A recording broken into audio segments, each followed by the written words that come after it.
Lucas, les outils toujours adaptés. Salut à tous, aujourd'hui je vous retrouve pour parler du disque à tronçonner. Qu'est-ce que j'attends d'un disque à tronçonner en inox? Qu'est-ce que je peux faire avec? Qu'est-ce que je ne dois pas faire avec? Et bien sûr toute la sécurité qui en découle. Aujourd'hui c'est avec Lucas, un disque à tronçonner qui fait 1 mm d'épaisseur.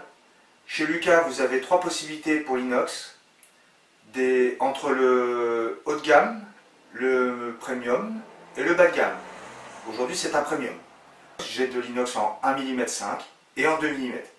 Et je vais essayer de vous expliquer qu'est-ce que j'attends de ce disque que je vais essayer aujourd'hui.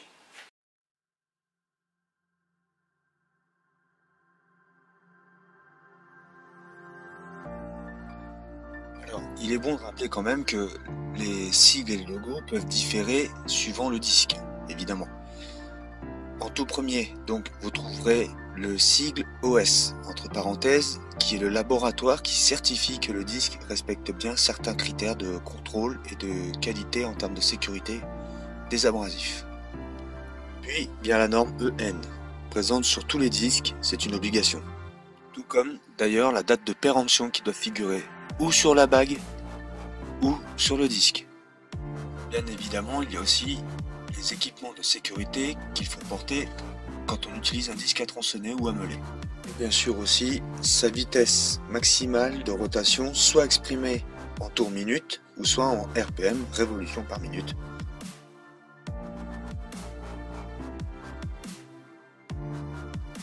Évidemment, après avoir mis mes lunettes de sécurité, mes gants, la poignée de maintien, ce qui m'intéresse surtout dans un inox, c'est de ne pas laisser de traces, de rentrer vite et que le disque ne voile pas trop. Notez bien qu'on rentre mieux dans un inox, même un acier, hein, en effectuant un mouvement de va-et-vient de haut en bas sur la longueur de la tôle quand on tronçonne.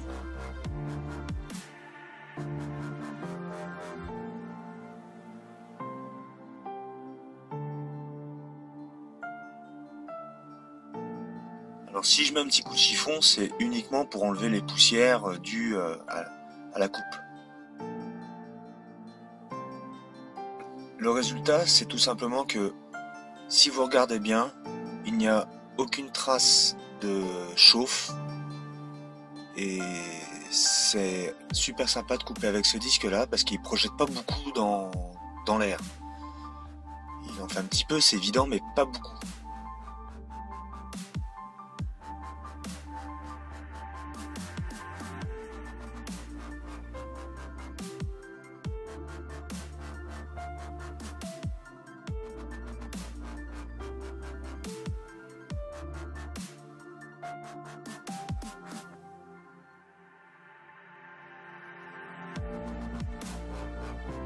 Je refais le test encore une fois donc sur de la 20e et là c'est le même constat, le disque rentre vraiment bien et ne laisse encore une fois pas de traces.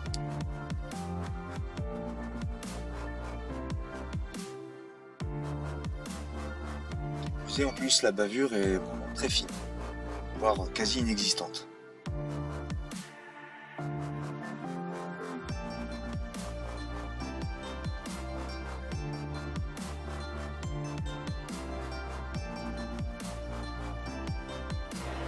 Sur les deux tôles, j'observe aucune trace de chauffe. Ça à noter, je pense que c'est important pour tous ceux qui travaillent dans l'épaisseur entre 10 dixièmes et 20 dixièmes, déjà sur ces gammes-là, en 304L.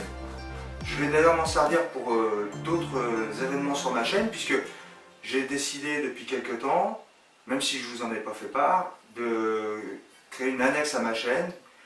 Je pense appeler ça la Police Academy. Je trouvais ça marrant, jeu de mots, où on parlera de bricolage pur en fin de compte. Parce que là je vous fais de la démonstration d'outils, mais il y a aussi des fois où je bricole et j'ai l'intention de nommer ça, le bricolage du moins, Police Academy. Donc retenez bien ça, quand vous verrez un épisode Police Academy, c'est du bricolage. Alors évidemment, on continue à s'abonner à ma chaîne, on like, on la partage, ce serait cool, un petit up ou quelque chose, je sais pas. Faites tourner l'atelier du polissage parmi vous. Je pense qu'on est beaucoup à... Enfin beaucoup, pas assez nombreux, mais on est quand même beaucoup à être intéressé par le métier de la métallurgie. Continuez à venir aussi sur ma page Facebook, n'oubliez pas, j'ai une page aussi, l'atelier du polissage. Sur ce, je vous souhaite une très bonne journée. Bon courage à vous tous.